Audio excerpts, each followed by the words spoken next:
Hi, OPS Panthers. I hope you're having a great summer.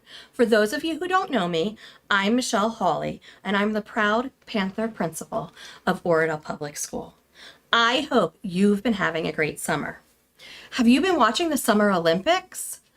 I have, and I've had so much fun watching all of the inspiring competitors do their best, especially our friend Hesley, who went to school at OPS for 2 years.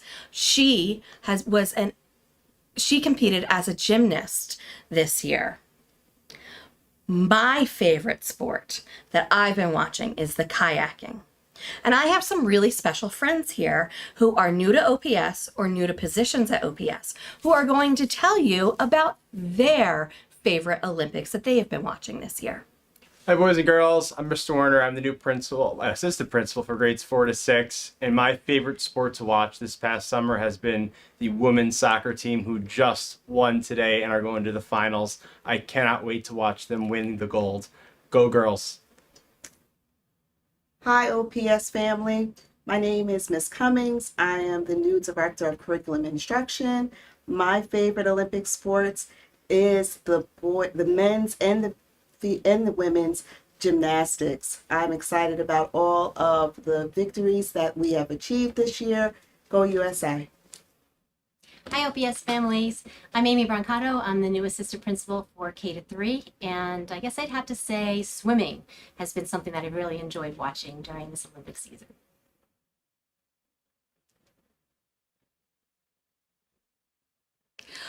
OPS families, did you know that this is the first year where there are the same amount of men U.S. Olympians as there are women? It used to be that only the men competed in the Olympics. But in the early 1900s, in 1917, there was the first Women's Olympics, and it was actually held in Paris, France, which is the country that the Olympics are taking place today. We're going to read a story to you today about Lucille Godbold. She was a U.S. American who competed in track and field, and she got very, very good at the shot put, which is taking a really heavy ball and throwing it as far as she could.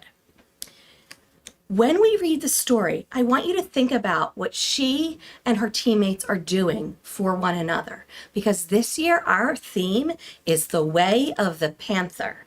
And we're going to talk about how OPS Panthers support one another, support ourselves, and respect one another and respect ourselves. So listen for some of the things that happens while you read Long-Armed Ludi by Jean L.S. Patrick, illustrated by Adam Gustafsson.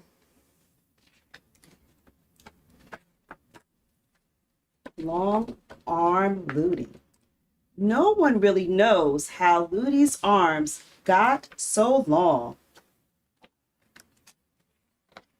Maybe too much tug-of-warring with the dogs. Maybe too much hauling water to the hogs. Or maybe too much swinging from the tree branches with all her sisters and brothers hanging on. Come to think of it, maybe that's what made Ludi's arms so strong.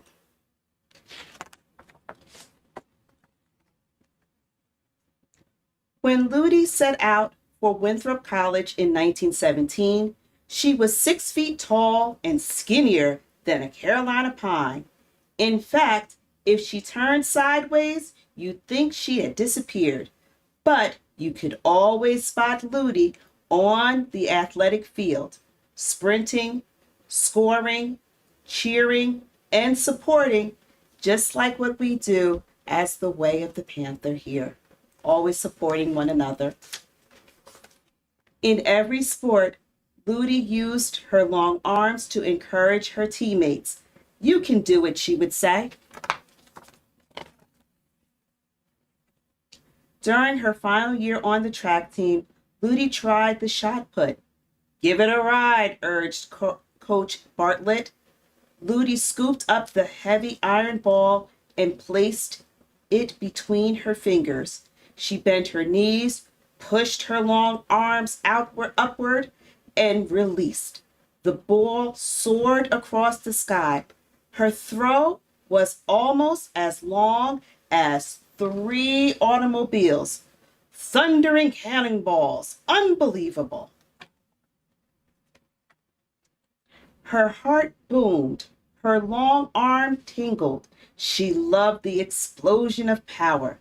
So Ludi trained to become a shot putter. Every muscle needed to be strong. She lifted dumbbells till her arms turned to noodles. She ran till her toes cried for mercy. And she did so many leg squats that her feet disappeared in the dust. She wanted to become a champion.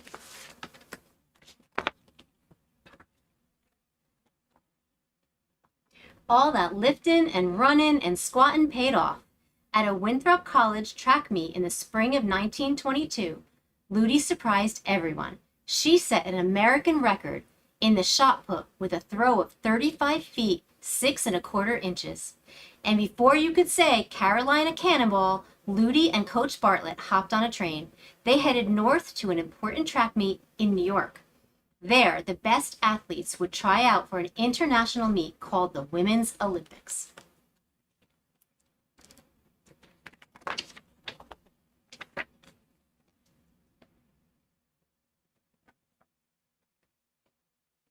When they arrived at the tryout meet, more than 100 women were running and jumping and throwing.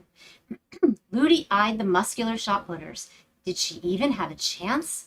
Give it a ride, urged Coach Bartlett. Ludi placed the iron ball between her fingers. She focused, pushed, released.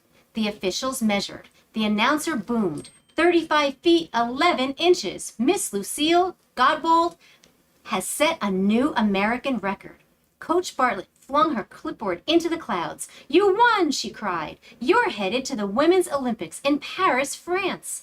Ludi whooped, ooh la la. She broke her own record. Cloud-busting cantaloupes.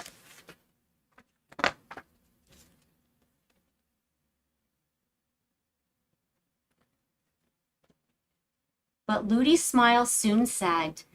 I'd love to go to the Women's Olympics, she told Coach Bartlett. I'd be honored right down to the tips of my toes. But I just don't have the money. The train ride back to South Carolina was quiet. When they arrived at Winthrop College, nearly 1,300 women welcomed Ludi home, cheering and stomping till the floor sprouted splinters. Ludi was stunned. She couldn't bear to tell them the bad news, so she pushed out a smile and kept on training.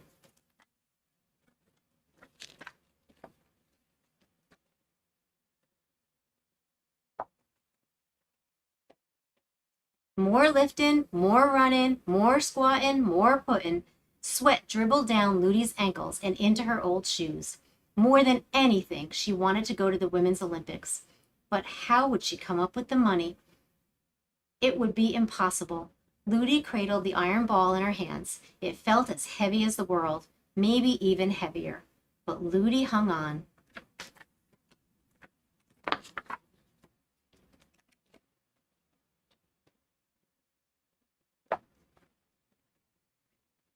One morning, Ludi ran past President Johnson's office. He opened the door and whooshed her inside.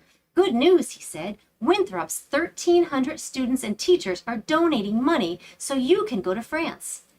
That's something that we do at OPS. We help out each other out when we can. Her community supported her so she could have her dream. Ludi's skinny backside nearly slipped off the chair. She'd be going to the Women's Olympics. I promised to win, she vowed, not just for myself, but for everyone helping me. For the next 2 months, Ludi trained twice as hard. At the Women's Olympics, she'd have to throw with both of her long arms, first with her right, then with her left.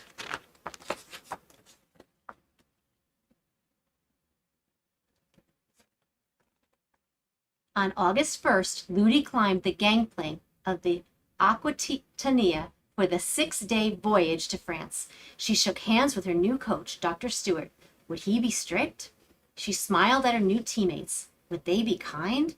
The ship began to rock and sway, blubber and codfish. She'd have to train on board. More lifting, more running, more squatting, more putting. Ludi only fed one to the fish. Look out below. When Ludi and her new friends reached Paris, ooh la la. Every morning they practiced for 2 hours, but in the afternoons and evenings they opened their eyes to the world. The battlefield, Versailles, the Louvre, the pastry shop smelled like heaven, but Dr. Stewart only allowed them to drool. The night before the Women's Olympics, Ludi lay awake in bed. The moon, round and shiny, stared through her window. Ludi stared back. Was she good enough to win? On the morning of August 20th, 1922, Ludi entered Pershing Stadium for the Women's Olympics. 20,000 fans roared from the stands. Ludi's teammates handed her Old Glory. When the wind tugged, she gripped the flag tighter. When the Americans cheered, she lifted it higher. That afternoon, Ludi faced the best women shot putters in the world. She knew the hardest fight would come from France's world record holder. She stepped into the circle and pawed the ground with her toe.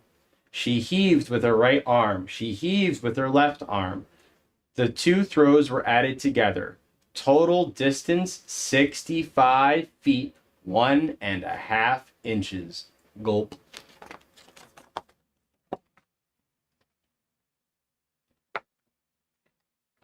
Ludi's long arms wobbled like French custard. How could she beat that throw? Then she heard Dr. Stewart holler, "Now, Ludi, you show 'em what you can do." Ludi thought of Coach Bartlett and her 1,300 friends at college. She thought of her family back home. "Give it a ride," she whispered to herself. "Just like we do at OPS. We cheer each other on, and we're always each other's friends and trying to help each other do well."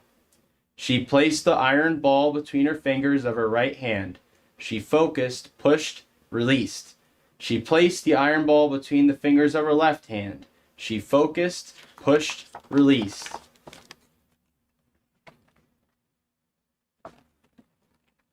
Total distance, 66 feet, 4 1/8 inches, cried the official. Miss Lucille Godbold of the United States is the winner. The American flag shot up the pole. The band blasted the Star-Spangled Banner twice. Ludi's heart swelled. Tears leaped from her cheekbones and bounced off the curve of her smile. She had set a new world record. That afternoon, Ludi and her new friends received their medals. After the banquet, they ate so much French pastry they nearly popped. Ludi wanted to wrap her long, strong arms around every person who had helped her compete at the Women's Olympics. Thanks to the big hearts of so many, she had become a champion. The end.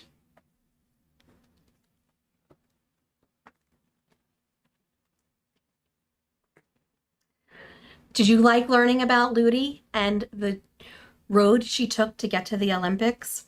I really did. This was a new story for me, and I learned a lot about it. I like learning about history through books. If you like learning about Ludi, you might want to read Teammates or Players in Pigtails. Both stories are about people who were able to participate in sports for the first time on a professional level. We have women who participated in the first female baseball league, and Jackie Robinson, who was the first African American baseball player. This book, Teammates, talks about his friend Pee Wee Reese, who was on his team and helped him when things felt hard. Players in Pigtails talks about that as well. And Ludi and her friends supported each other, just like we do at OPS, and we will focus on this year of the Way of the Panther. We have a couple more special events for you this August. We hope you'll tune in for our other virtual Panther Story Hour, that you may come for our story hours that will be at 4:30 in the afternoon, one for upper grades with Mr. Werner and one for lower grades with Mrs. Brancato. We're also going to have a Popsicles with the principals party where you can meet me, Mr. Werner, Mrs. Brancato, Miss Cummings, and we will also be doing tours for our new kindergartners and our new students at OPS. We have a lot going on here for the rest of the summer.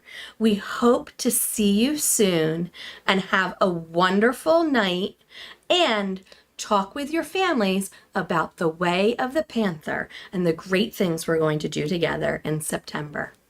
Bye-bye.